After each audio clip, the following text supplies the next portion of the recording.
Shall I want to thank you all for joining. Okay, here comes Marty. Here comes Gene. Great. So the idea was, welcome, welcome. Hello, Cones. Hi, hi. Nice Hi to see there. you. Hey, Gene's coming on too. Okay. The idea was that over these 4 months, hi, Gary, we didn't say hi to you, and Hi. hi, Gene. Okay, all right. Um, that I would introduce you to four totally different, to the best of my knowledge, only two knew each other, but four different from different generations, different parts of the world, different understanding and commitments to their rabbinates and to their Jewish identities and teachings. And we called it Meet the Rabbis, but they're four individuals who represent different approaches to what I do, and even why I do what I do. So I wanted to share it in that sense, and I felt the best way to begin was with Rabbi Eliezer Papo, um, who I've given a few hints here and there, but I can't give a definitive answer. Some of my cousins and my daughter are all working on the what's it called? 1, 2, 3. Not dynasty 1, 2, 3. What's DNA. it Yeah, the called? ancestry DNA. Ancestry, and all this kind of stuff to figure out exactly what the truth may be, as opposed to the Bubba Mises of how Rabbi Papo and I are related through my grandmother's my paternal grandmother's sister. Okay, now I'm not going to go into a whole long thing, but what back in the several generations ago, there was a mixed marriage in the sense of Ashkenazi and Sephardi, not Jewish and non-Jewish. Okay, and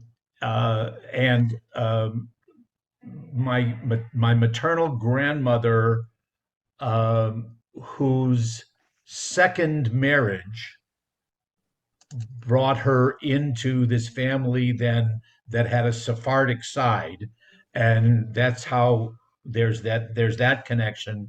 On the other side is as opposed to most of the family that's Ashkenazi, and that came by way of Lithuania and Romania, where that's where Roman comes from Mm, Romania.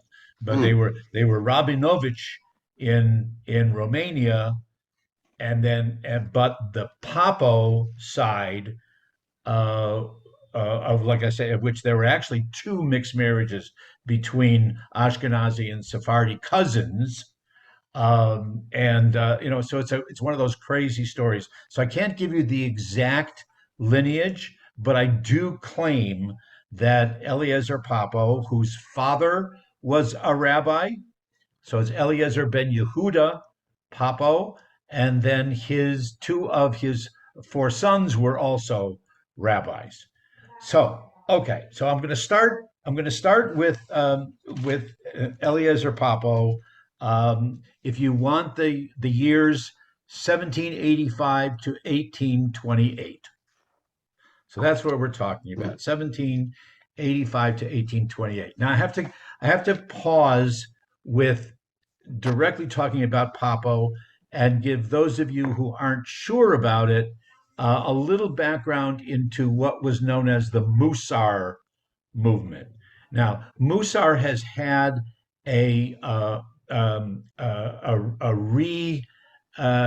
reincarnation, I guess you'd even say, in the present contemporary Jewish world. Hi, Laurie. The present contemporary Jewish world, there are those who are thinkers, activists, teachers, but the Musar that they're talking about is a little bit different than classical Musar movement that actually traces its origins way, way, way back. So let me give a little bit of background here. One definition of the Musar movement, and it comes from the Hebrew word Masorah, which some of you might know, or the Hebrew verb limsor, which is to transmit or to pass on certainly information or teaching or inspiration. So you might be familiar with the opening verses of Pirkei Avot, the ethics of the fathers in the Mishnah, that starts with Moses received the Torah on Mount Sinai, and Moses transmitted it or transferred it, passed it on to Joshua, and then Joshua to the elders of the people, and et cetera, and on down through the generations. That's the verb, to pass that tradition down. And Musar then takes its name from that notion of transmitting the values and the teachings. So the definition is that Musar gives concrete instructions on how to live a meaningful and ethical life. Musar traditionally stood in opposition to halacha. Halacha meaning strict Jewish law or Jewish practice. So you had Musar that was focusing more on ethical behavior and a moral understanding, a moral approach, rather than the halachic, that this is what you must do because God says this is what you must do. Musar spoke to the heart, and was the suggestion or the imperative is that we find meaning and we find appropriateness in following Jewish practice because it resonates with us. That's the best word for me to use, that it resonates with us as opposed to doing the commandments because God said so. Okay. Musar is what we call virtue or values based. The structure works around what are called in Hebrew the midot, or the values or the attributes, the characteristics.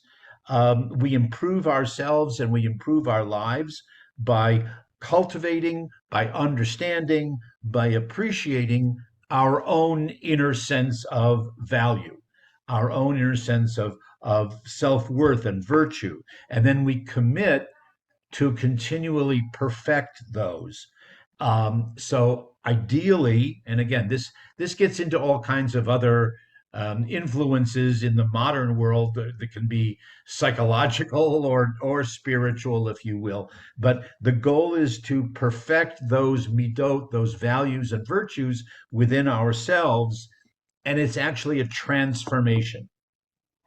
Okay, it's a transformation of the self rather than merely following the laws. One can be, in Jewish tradition, one can be a tzaddik, one can be righteous by following the 613 commandments. But you're doing it because God said to do it. You're doing it to fulfill the mitzvah and even perhaps achieve a reward. Rather, Musar would say, as you do these mitzvot, you ask yourself, how is that making me a better person?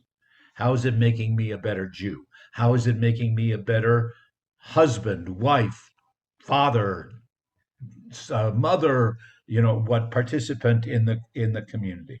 So, in other words, it's not enough just to recognize, for example, it's not enough to recognize that there is an attribute or a characteristic or a midah, a value, a virtue.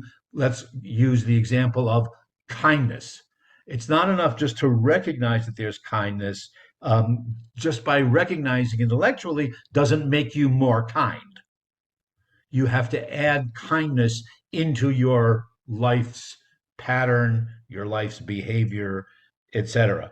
One of the 20th century Musar teachers, Elia Lopian, said teaching the heart about what the mind already understands. So I thought that was a good thing too. Okay, the the Musar bases the midot, the values and the virtues that it wants people to adhere to, base it mostly on biblical quotations, mostly from the book of Proverbs, which is a book that most of us don't study that often. Perhaps we should.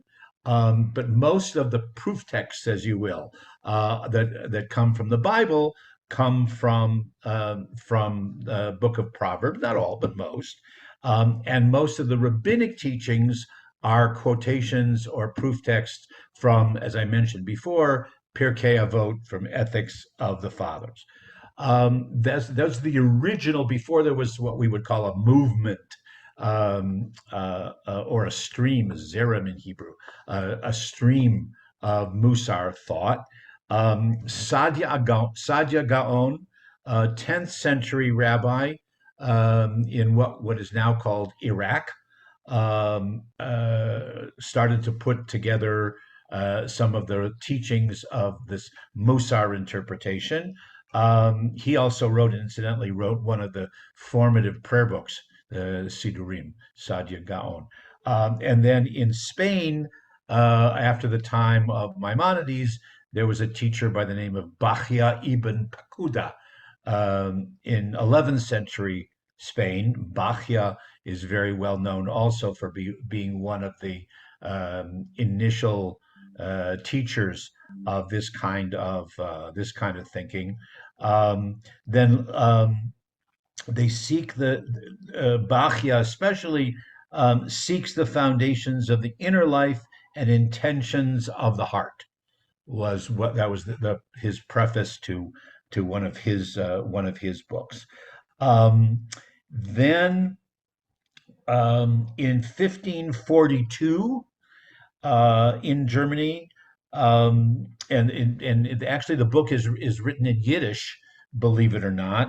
In the 16th century, there's a book called Paths of the Righteous, that is actually in the format, believe it or not, it's in the format of a cookbook.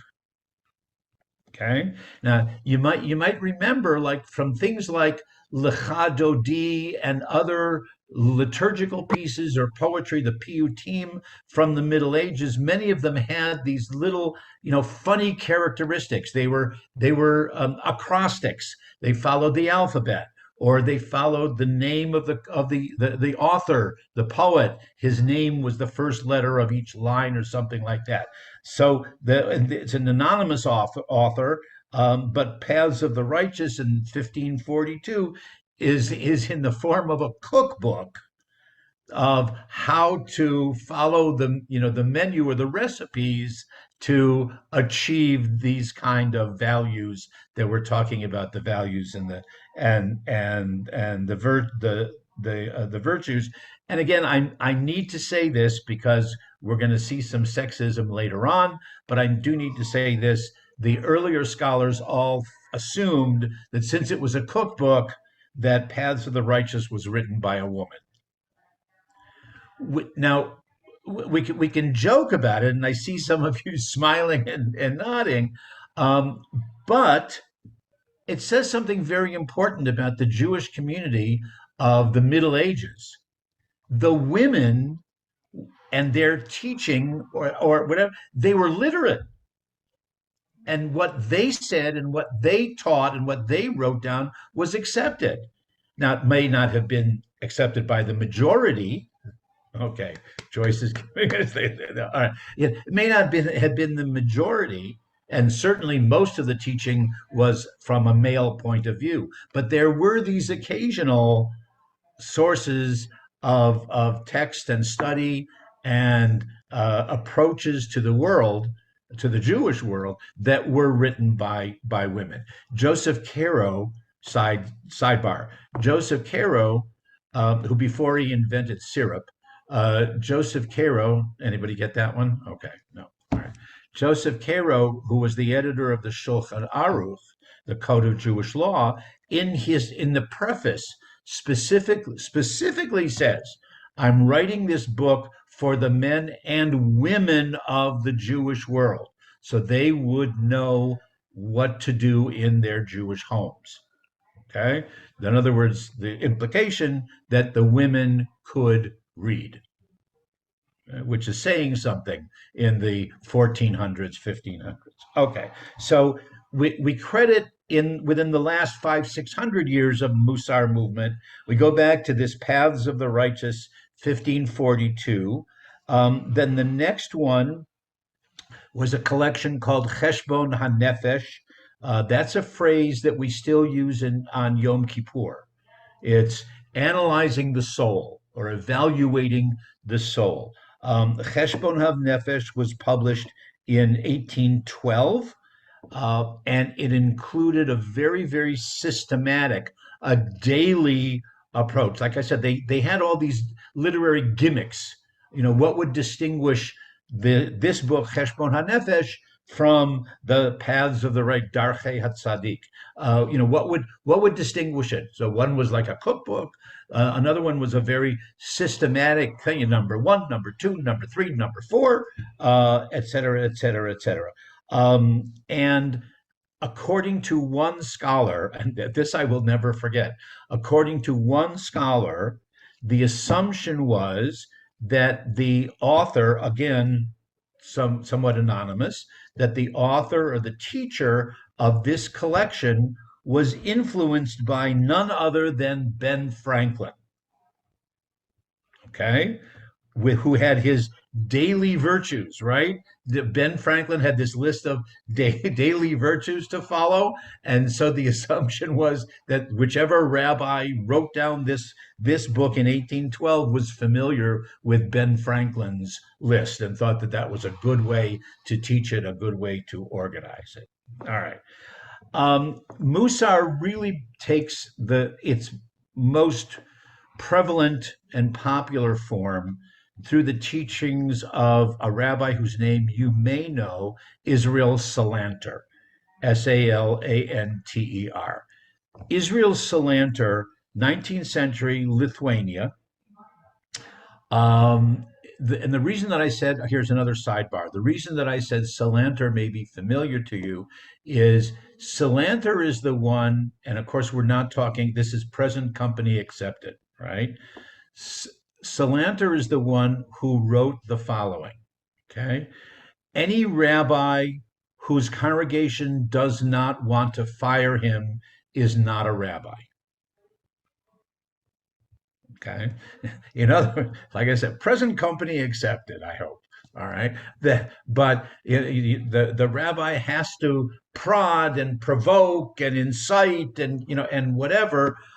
He then goes on and qualifies the paragraph where he talks about the rabbi also needs to console and comfort, et cetera, et cetera, et cetera. But meaning that you have to challenge. You have to challenge, and if they don't want to get rid of you because you're so radical, then you're not really a rabbi.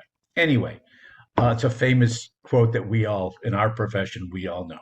All right. So Salanter actually writes and teaches as a response, not to halacha, not to traditional, strict Jewish law, but lahavdil, the opposite.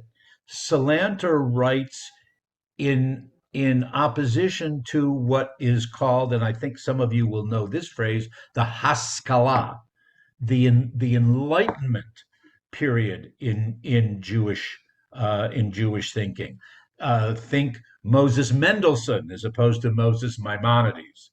Okay, and again, now in the 19th century, Haskalah ultimately leads to the development of the reform and conservative movements. It's enlightenment. It's trying to be much more rational and much more accepting of modernity, recognizing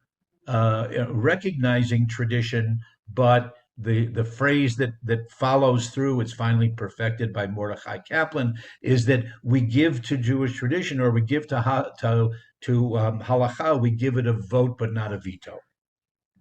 kind of thing. All right.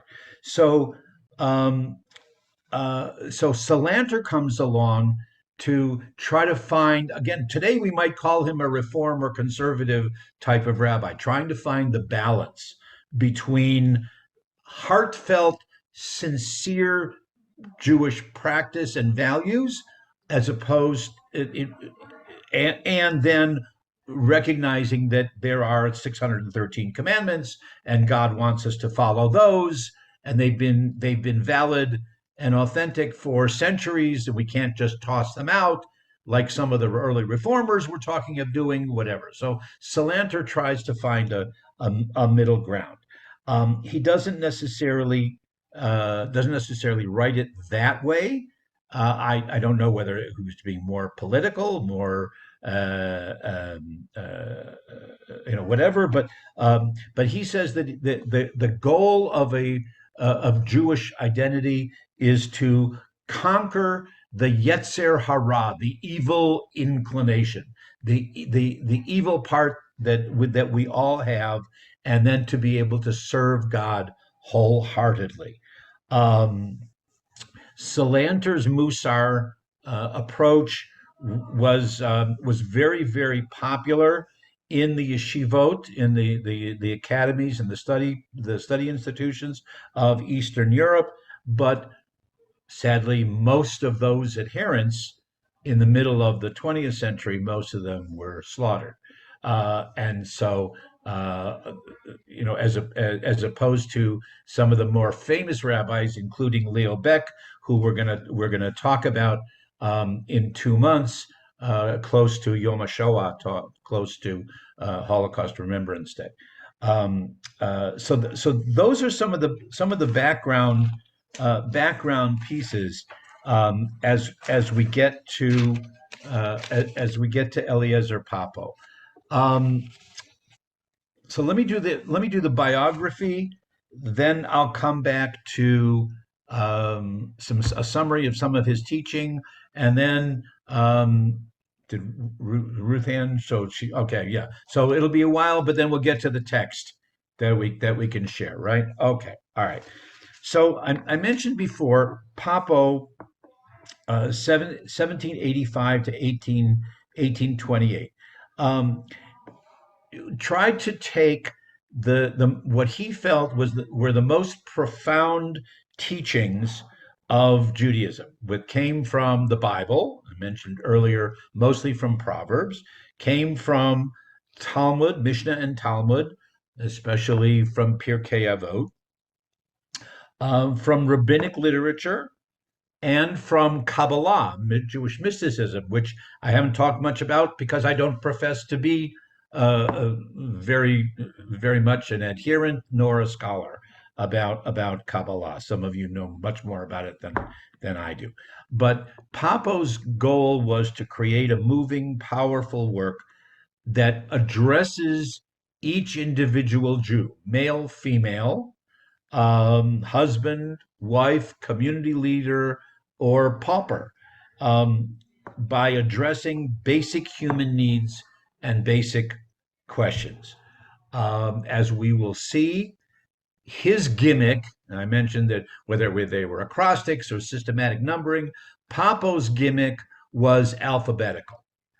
Okay, so he started with major topics that would be classified as midot, as values or virtues.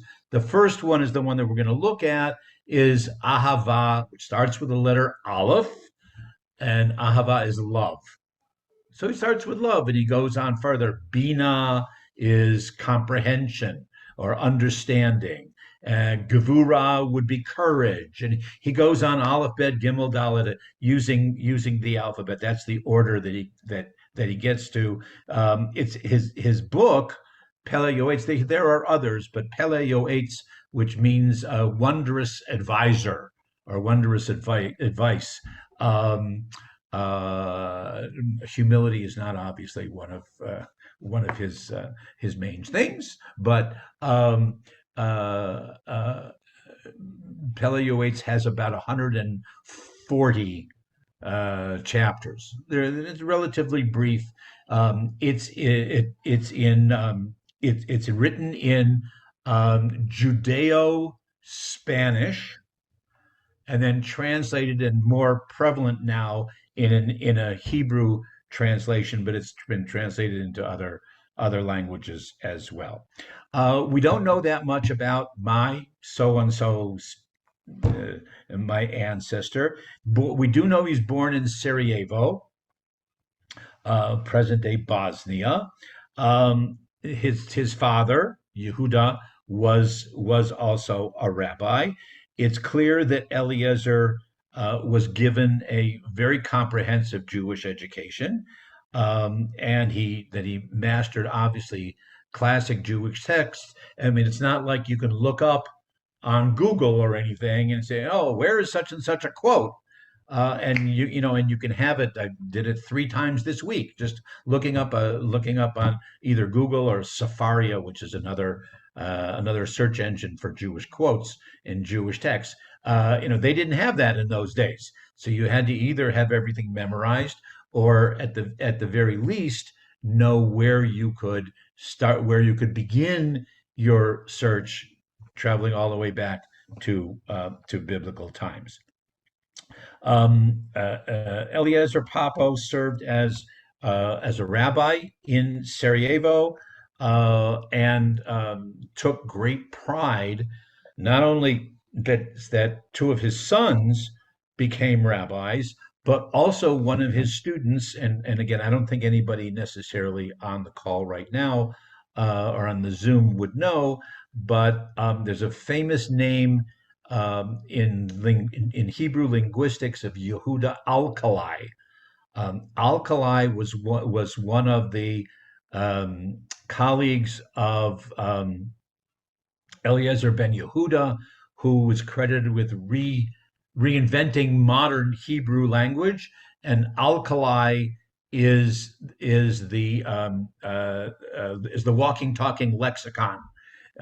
Alkali. So when in rabbinic school, whatever, everyone had to purchase one of the Alkali's dictionaries. That as opposed to the biblical dictionary, this was more rabbinic Hebrew, and then into contemporary Hebrew, the way that Eliezer ben Yehuda was doing it. In approximately 1821, so just about 200 years ago, Eliezer Papa was appointed a rabbi in a small town in Bulgaria near the Romanian border. That's where we have the intermarriages in my family between the Bulgarians and the Romanians, just going across the border here and there, like to Nogales, or in my previous life to Windsor, Ontario, whatever it might be. And he served there. He stayed in that community until his early death, actually 1828. He was a young man when he died, um, uh, but his title rose all the way up to being the chief Sephardic rabbi of Bulgaria, even though he was based in this little small town. Um, they had 4 children. He and his wife, I forget what her name was, Miriam, I think. Um, two of the sons were scholars. One was a lawyer, a prominent member of the community, etc. One of the sons, Yehuda ben Eliezer, who's named after his grandfather, who was et cetera, et cetera, et cetera. They continue the same names. Um, also published some works on his own, and did much of the translating of his father's work from Judeo-Spanish into either Hebrew or Arabic. Um, the According to the son, the mother was exceedingly pious. She was literate and well read in the literature. Um, so we don't need all of this stuff. So Papo is best known for Pele Yoetz, the wondrous advisor, like I said, which was first published in Constantinople rather than in Italy, where many of the Jewish publishing houses were given. It's published in 1825.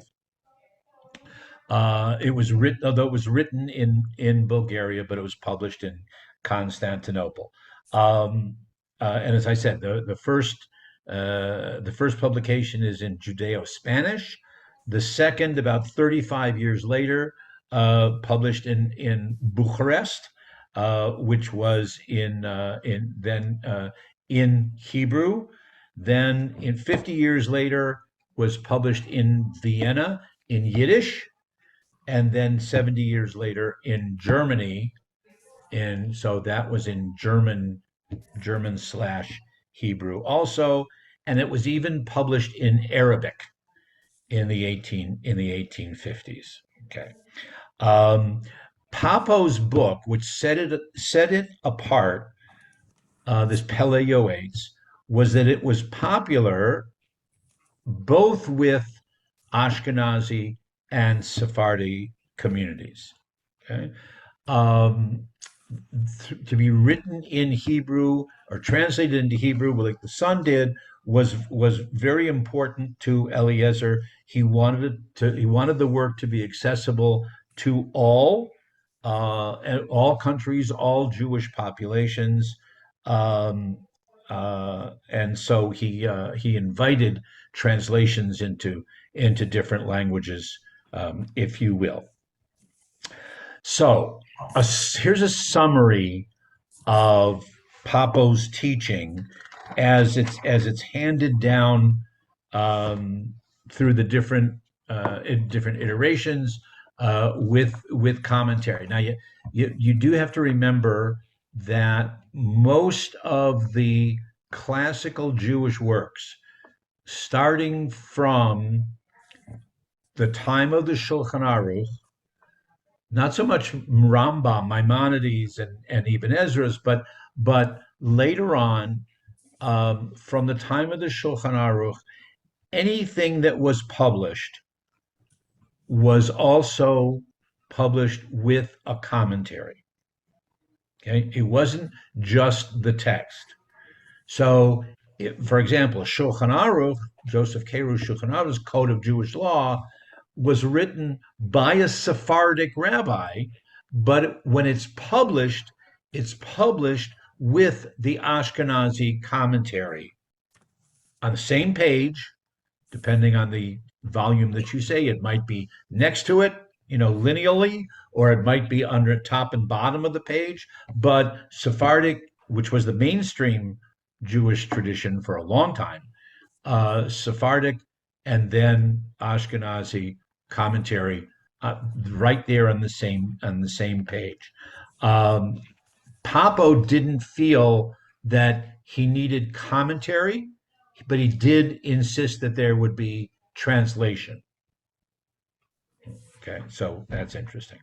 All right, so the summary of Papo's teaching, I guess we would put it this way: life's purpose is to demonstrate proper service to God, to live according to God's laws and traditions as they appear in the Torah. And by Torah here, he didn't mean just the 5 books of Moses. He meant all of classical Jewish literature, Torah in a general sense, as it had been taught by the sages throughout the generations. So he wanted to focus specifically not on the mitzvot, not on the 613 commandments, but on the midot, on the values that come out of human experience as described in Torah in its larger sense. His preface says, "Live life selflessly, devote yourself to achieving the deepest possible brit, okay, of covenant, of contract, relationship with God, which can be through mitzvot, commandments, or midot, or I guess the educators would call it values education, right? That we went through a generation about 25 years ago that everything was value centered education. Lori doesn't like that. Okay. No, I remember that. Well, they had the conflict back then. Most importantly, however, what what Papo thought or taught that was new was that your relationships with others must be guided by the highest standards of personal morality, piety, humility, compassion, and patience. Those four: piety, humility, compassion, and patience. And that by paying attention to those four midot, those four values, that was just as important as doing something or not doing something because God told you to do it. Okay, it would make you a better person, not just a God fearing person. Papo believed the Jews could live better, more modest, and moral lives. Um, even well, he felt, and this could have been subject to political pressure, we're not sure, but he wrote a couple times that it was easier for Jews to be more moral living in Muslim lands than in Christian lands. And but he didn't mean Christian in the sense of the religious, he meant Christian in the sense of modernity. Okay, that's what he meant. That society in Muslim lands were more traditional and more respectful of that tradition, rather than the challenges of modernity and assimilation. And although he died before it begins, but of reform, and whatever. So. Um, all Jews are members of one family. He believes strongly that all Jews, regardless of where they fit on the spectrum of being compassionate, and humble and kind, etc., but all Jews are members of one family, one big family. And he was distressed by the divisions that were starting to pop up between different villages, between the adherents or the followers of this rebbe or this rabbi or this teacher or whatever. And then again, you had the Hasidim, and you had the Kabbalah, the Mekubalim, and you had the Mitnagdim, the opponents, and you had the Haskalah people, and all of those different different sects on top of already the distinctions between Ashkenazi and Sephardi. So it wasn't surprising that he came along and endorsed, he or his children, and endorsed a marriage between my distant aunts, uncles, cousins, whatever, that between Ashkenazi and Sephardi. He did not think that they needed to maintain those distinctions in the modern world. So he gave blessings to joining together, whether it was in marriages, whether it was in synagogues, whether it was in communities, and that a Sephardic rabbi could certainly be the authority for an Ashkenazi community, or vice versa. All Jews have one God, and all are part of one family. He certainly taught. Um, so as I mentioned, Papo's book Pele Yoetz. There are others, but that's the book for which he's most famous. Pardon me. Is The chapters are alphabetical. He starts with the virtue or the value of ahava, the Hebrew word of love, and then gives examples of several different kinds of love. We're only on this the screen share that Ruth Ann's going to do for you in a couple minutes. is just of the love between a human being, a Jew, and God. But to carry, we'll focus on that one. But to carry on, some of the other ones is v'hinei ahavat lekadosh baruch hu hi achat me taryag mitzvot. He says that one of the love for God is one of the 613 commandments. Asher biyad ha'adam l'kaima b'chol etu b'chol rega al yedei zerira, that this is one of the love for God is one of the 613 mitzvot, that it's in every person's hand, literally, to sustain at every moment, at all times, out of a sense of duty or obligation. Okay? He then goes on in another chapter, like chapter 2. Shnei mine ahavai.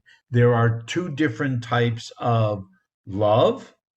There is the what he would call machmat atzmo.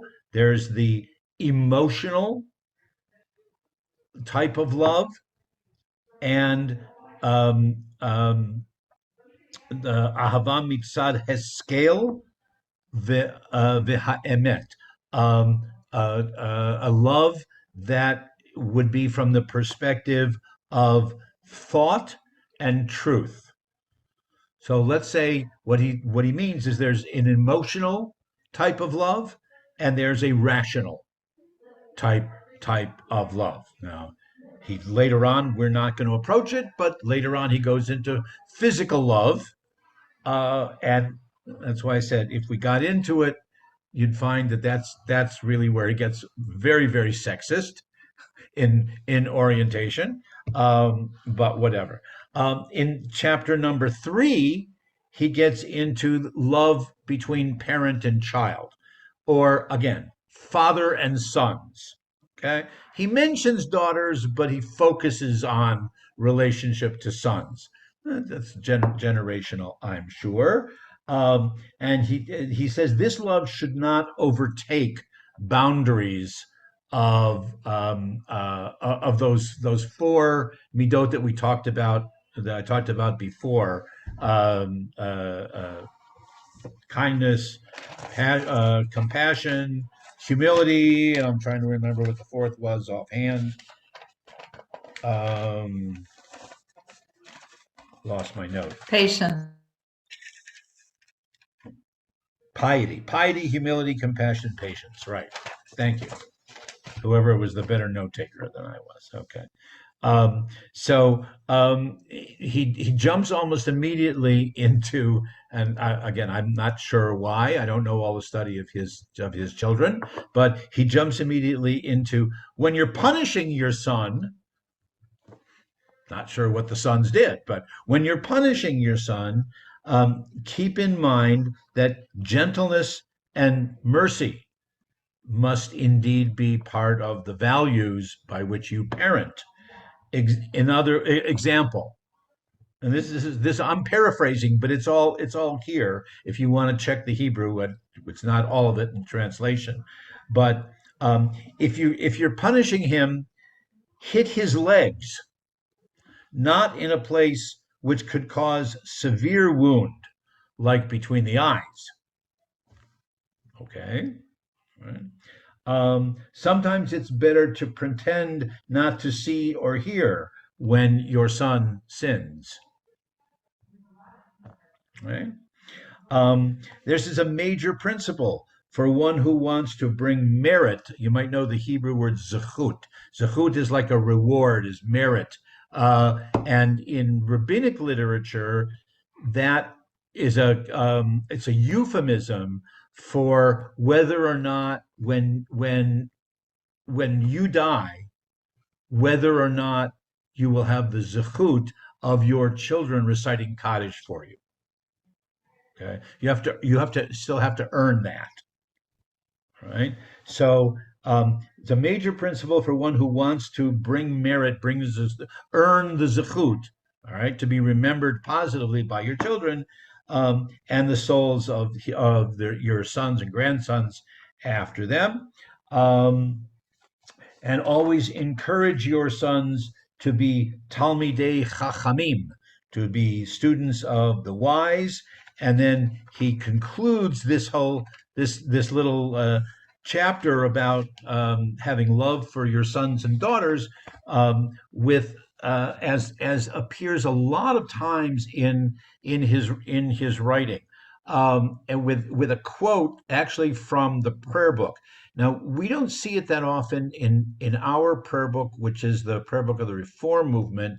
And so it has certain choices.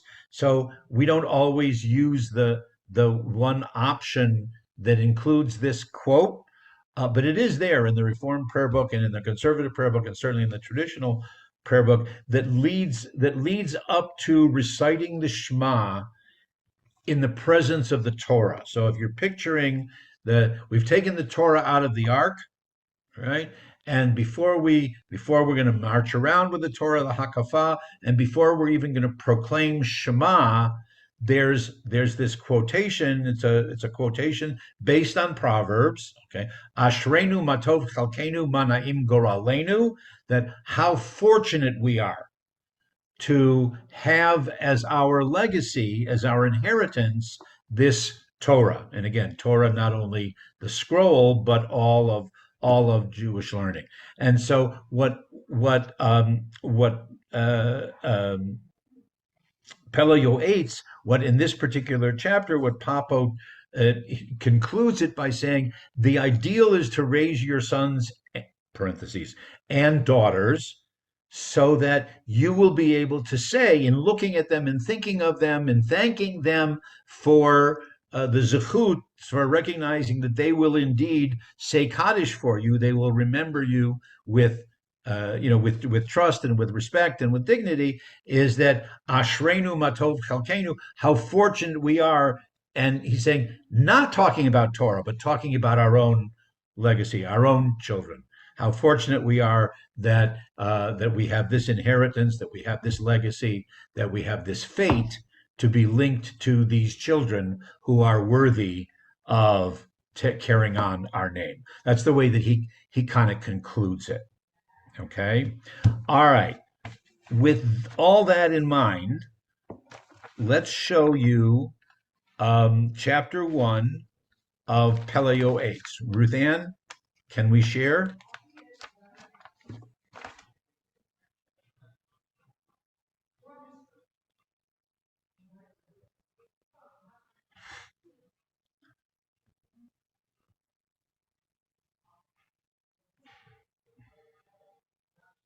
I could do it this way, but you can't read it that way.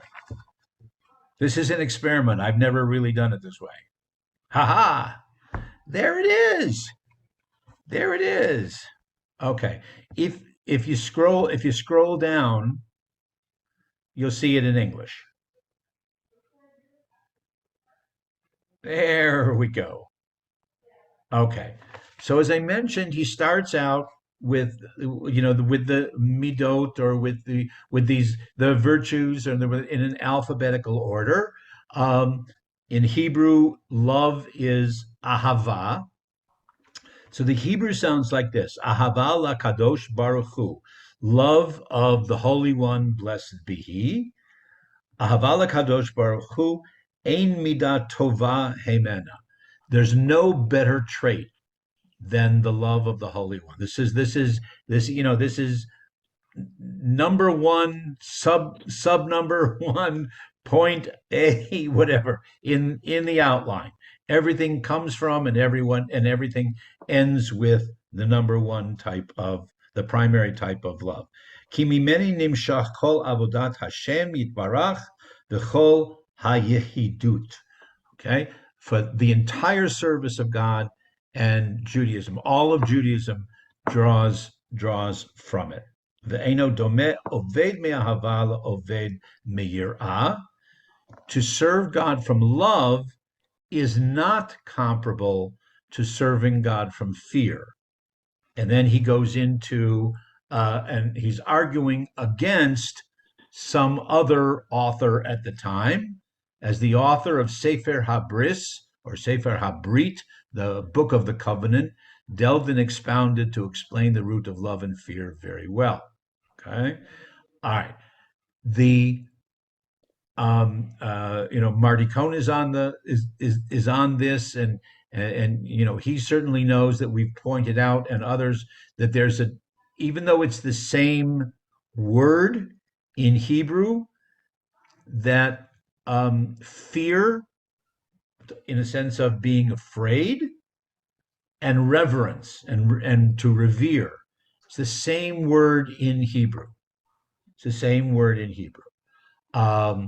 And then, so Papo is then saying, as the author of the Sefer Habris delved and expanded to explain the root of love and fear very well, the words, and he uses this quote, the words of the mouth of the wise is grace. By grace, here's a word that we just mentioned last week in the Torah study, is chen. They're translating it as grace here. Okay, Ashrei Adam shukad al divarav. Praiseworthy, fortunate is the man who is diligent with his words. To make habit the work which is before me, I will come in short. Okay. Avo biktsara. I don't have to spend, that's some of this humility. I don't have to go on and on and on, expounding long and long and long. And I will write some notes for myself and for others in my condition, according to that which I learned from the book quoted earlier, Sefer Habris, is from one of the books that he had studied, and other books which I have seen to be a reminder. I'll read it. To be a reminder between my eyes, because we're supposed to have from the Via Hafta, we're supposed to have a reminder between our eyes, remember? And may God the Almighty assist me in the matter of honoring his names. It's very, very flowery, obviously. And there's the assumption that anyone reading this is not introductory work. Anyone reading this already would know what context the quotes from Ecclesiastes would know about Sefer Habrit, and that book that's quoted earlier. The Musar literature kind of starts, I guess, on the sophomore level rather than the freshman level, might be a way of phrasing it, that you already have some kind of an understanding. So as opposed to a Shulchan Aruch, a code of Jewish law, or some of the other things that would specifically give all the wording and all the detail, as well as all the commentary, this is kind of a, if you already know all that, this is what you can do with it.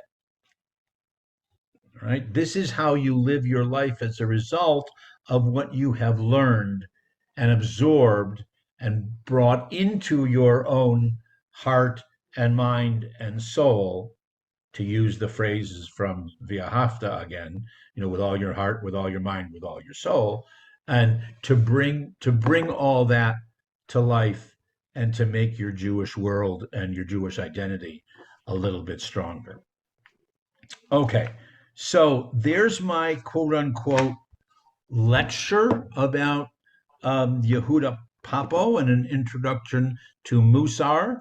Let me offer to respond or help with any questions that people might have. If we go, Ruth Ann, can we go back to full screen? Thank you. There we go. All right. Anybody? It couldn't have been that comprehensive. Okay. Marty, please.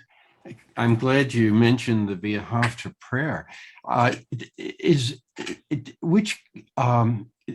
Musar seems to parallel what is said in the entire Via Hafta prayer. Just about everything you mentioned in the past, hour or so, it's right out of the Via Hafta prayer, as you mentioned. And So, and even in it, there's even the line that basically, I'm paraphrasing, being a good parent, you have to really teach your Diligently. children well. And it's Mhm. not just the words, it's demonstrating so that you can do it diligently. Right. Well, that's Moses as opposed to Rabbi Stephen Stills and Yeah, David Crosby, and and their teach sure. your children well. But right, the um, uh, yeah, most people. I mean, we're all very familiar with that via Hafta, but most people forget that there are some of the 613 commandments right right in that paragraph. The 1.5 paragraphs with which we're most familiar. The middle talk about tzitzit and and Right. some of the other. But yeah, that's the mitzvot. So Papo and others like him don't come along to criticize the mitzvot. Right. They're trying to say, I mean, it's one thing to say, you shall love the Lord your God with all your mind, with all your soul, with all your might, with all your might, et cetera, et cetera, et cetera. However you want to translate it, that's for God's sake. Okay, you should love God because God is deserving of our love. Mhm. But what does it mean? What's my benefit? From Musar points out that to pray is almost self-improvement. Mhm. Okay, so if I'm demonstrating that I'm loving God with these things, and Hillel and others come along and say that even with martyrdom, that shows that you're loving God. What's my benefit? What's the value? What's the attribute that makes me a better person? Soon? And I that's can't where he find tries it to go here. with it. Uh-oh. Thank you. Thank you. Hello? I'm Hi, Michael's Michael. there. Yes, Oh, can you hear me? Yep. can hear you, Michael. Yes, Yep. you have a question? Yeah. My question is, how do I get this on my computer now? Okay. um, Go down. Go down. Are you on the computer? Or are Eliezer you? Papo did not address that question. Yeah. Sorry.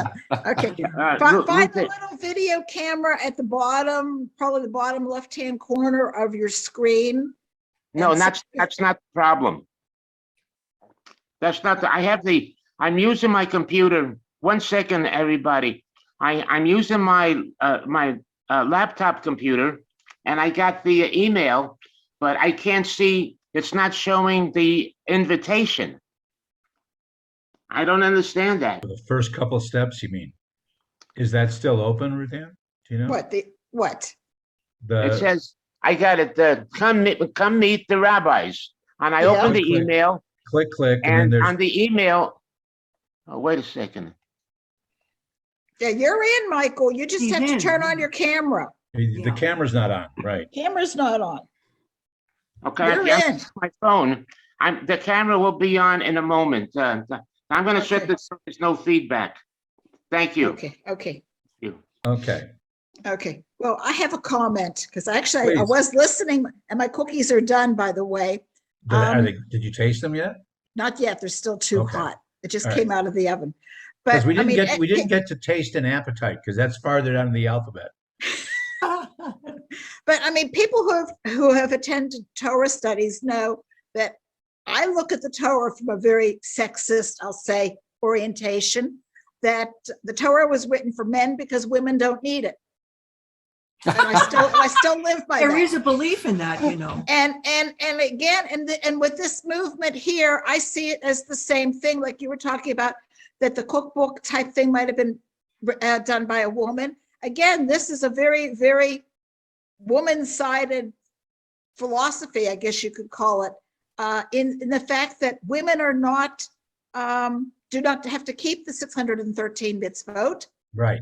And if we do anything above and beyond what we are required to do, we are making ourselves better people. So, so basically, again, I think, like the Torah, this whole movement is to feminize men.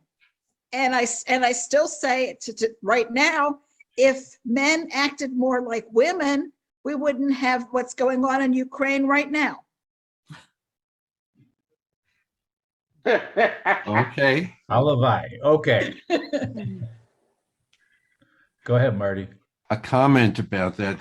This discussion also reminded me of the movie Yentl. Mhm. Okay, for the same reasons, and so that the main character takes it upon herself to really study Torah and other teachings just as the men would have been doing, but it was from the female perspective, and I understand where you're coming Right. I mean, I don't think at that time. Yes, there are some of the sages who were, I guess, let's say, understanding or conscious of sexism issues, but Papo and others like him they're trying to reconcile other differences. They weren't sophisticated, or what we would say today, sophisticated enough to see all of those issues.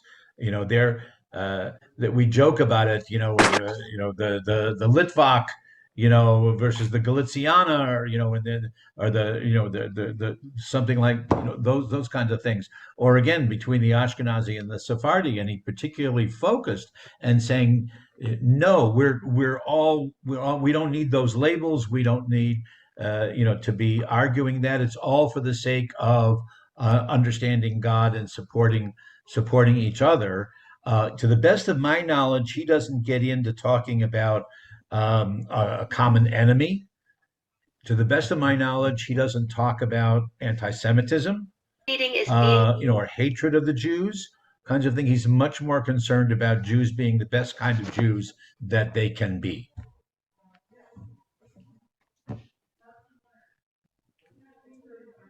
I thought I saw somebody. Gail, did you have something? Did your hand go up for a second? Okay. I was just going to comment on what Ruth Ann said, and I was thinking of the feminine perspective about I'm getting feedback.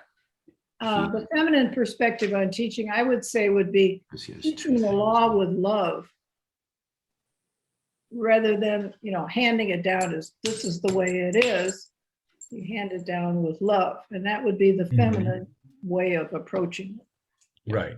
I mean, there are collections of, I don't want to call it feminist.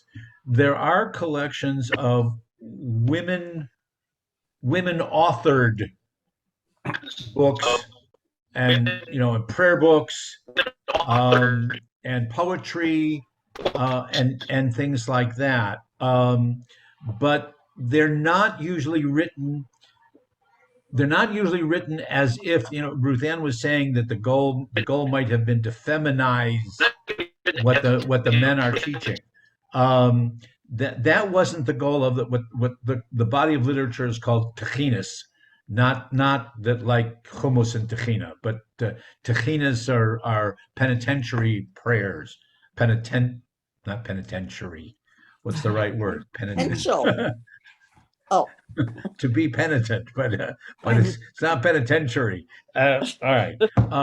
But the techinas are is literature for women as women, not and the particular role that a mother would play rather than a father would play, and related, as Ruth Ann was saying, to those mitzvot that women either are obligated to or can do, as opposed to those excuse that me women 1 second, are Rabbi. forbidden from.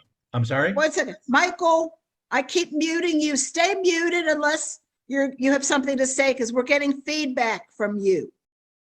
And it's very distracting. So just stay muted unless you have something to say, please. Continue. Thank you. Okay, so the techinas were not trying to. It was women's literature for women, rather than women's literature for men to try to understand women, which is a hopeless case anyway. But no, I shouldn't say that, but you know, okay. So there is that literature, and some of it we're just being made more aware of it now.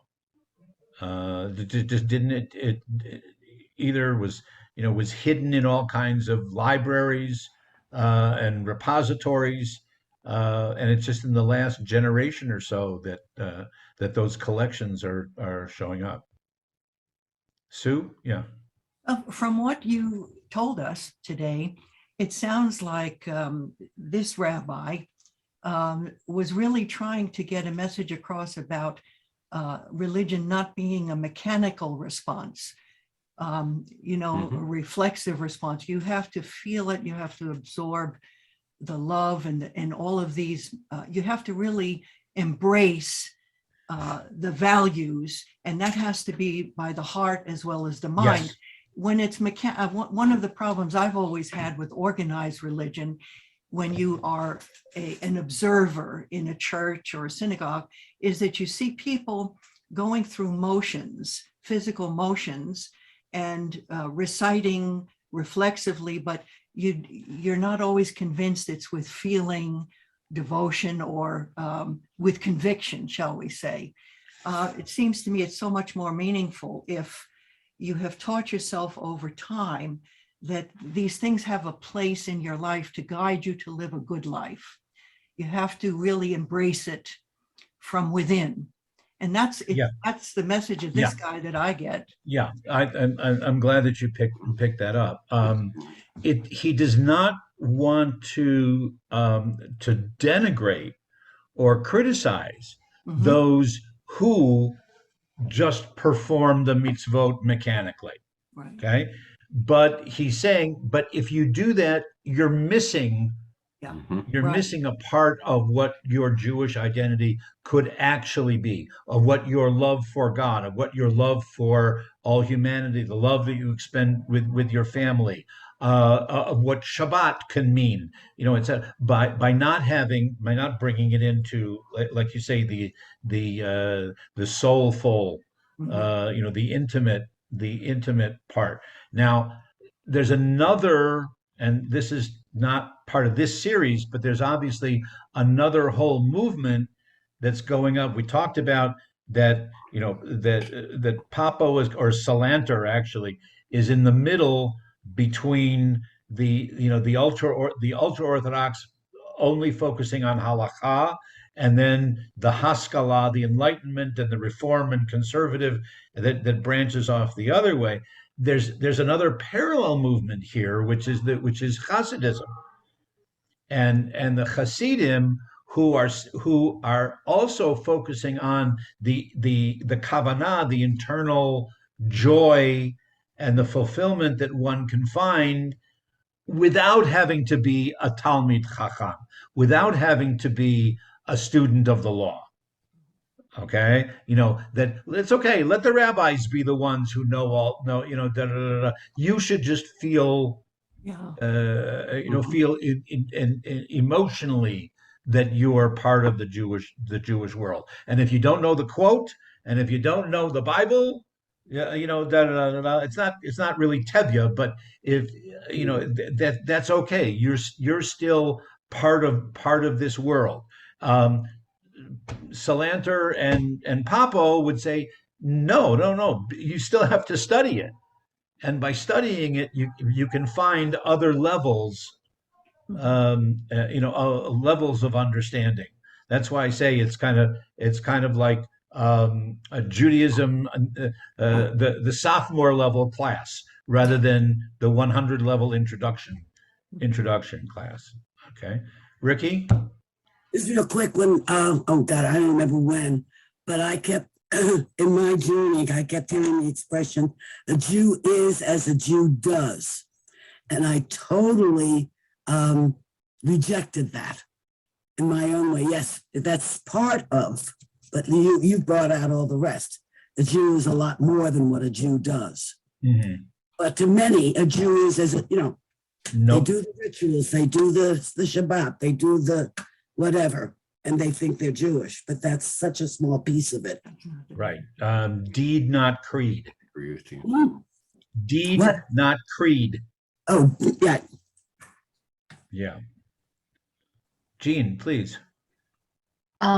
Sometimes I find that the prayers are in fact rote, and I sometimes find that that is quite meditative, and so it really is a benefit to me because it is meditative. While other times I may switch over to read the English to get a better understanding of what it says. And then I am actually in a learning mode, or I am in a more, I would say more kavanah mode, because then I am getting the intention of the particular prayer, or it is then bringing me points about my relationship with God, my relationship with others, aspects of what Judaism means. And so it's that different, but sometimes when it is rote, it is meditative, and that is also a benefit for me.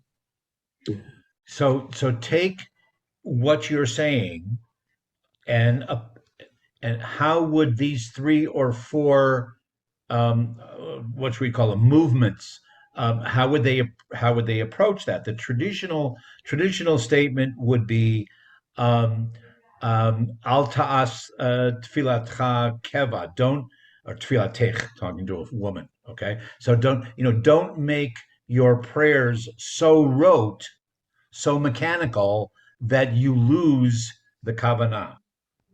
Okay, we want you to recite the prayers, but don't make it so much so structured that you lose any sense of of explaining or praying for your personal needs and concerns, etc. So you have the classical or the most traditional, that would be their approach. The Hasidim would say, even if you don't say the prayer, even if you just say yai lai lai lai lai, ya ba ba ba ba, but if that means something to you, God will understand. Mhm. God doesn't need to hear it with the words as they are in the prayer book, whatever. And then you've got the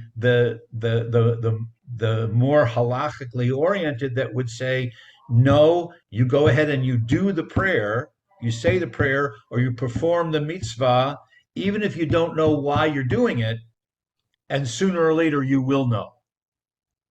It will teach you, it will make itself evident to you. So all those play out in Jewish history and Jewish thinking.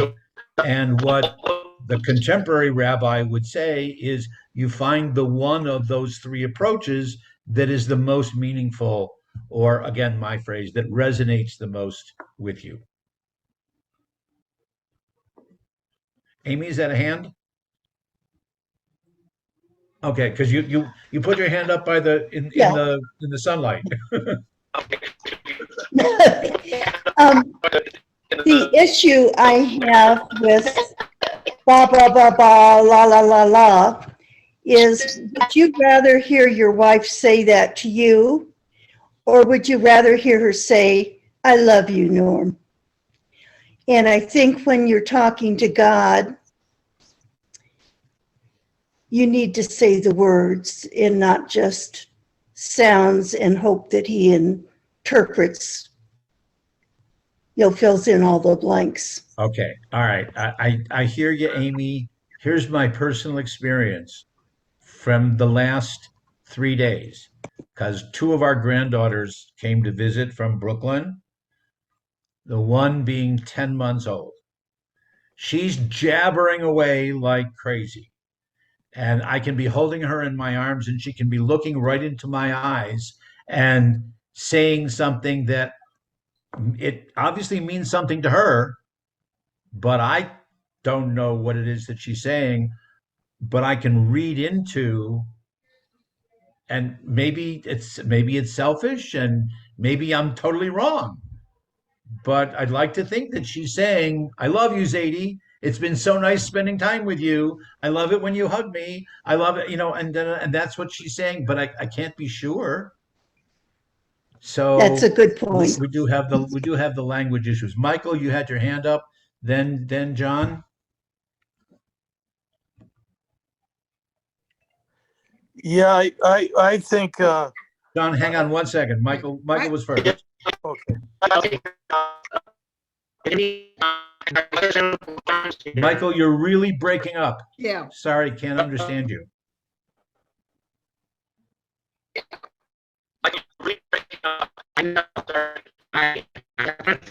Marty, you have a Michael, suggestion for Michael, him? you gotta check check on your microphone, Michael.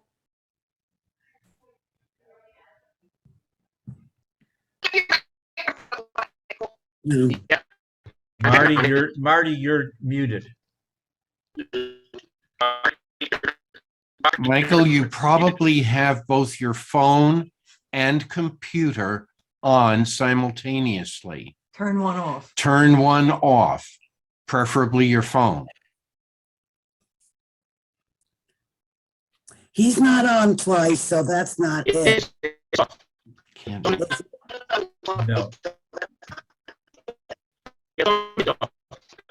He may not be using the system's normal. No. I'm sorry, Michael. We can't understand. We can't understand you. God can, but we can't. Yeah, Sorry. something is going Michael, on. chat in your question.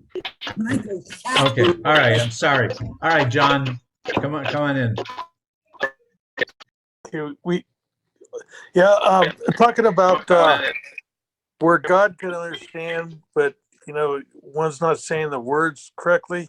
I was born kind of autistic, where I basically was born out of my mom as a walker and as a drummer. I could put puzzles together, put airplanes together, drum on a snare drum, but I never could talk too good.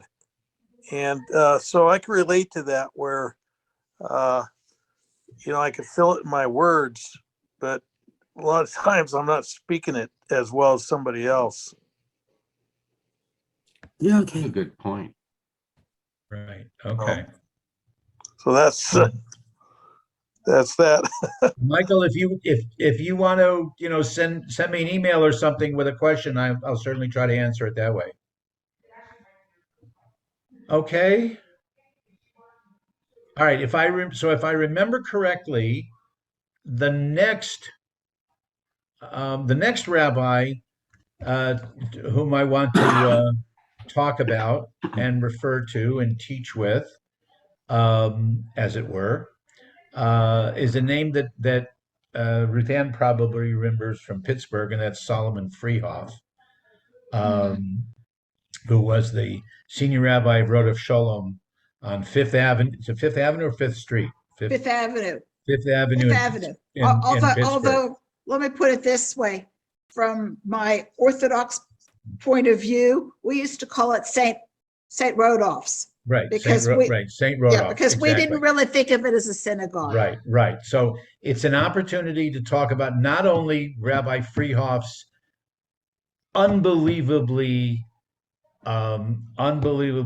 huge, immense mental capacity for Jewish law, even as a Reform rabbi, but he represented, from a scholarly point of view, what we called classical Reform Judaism.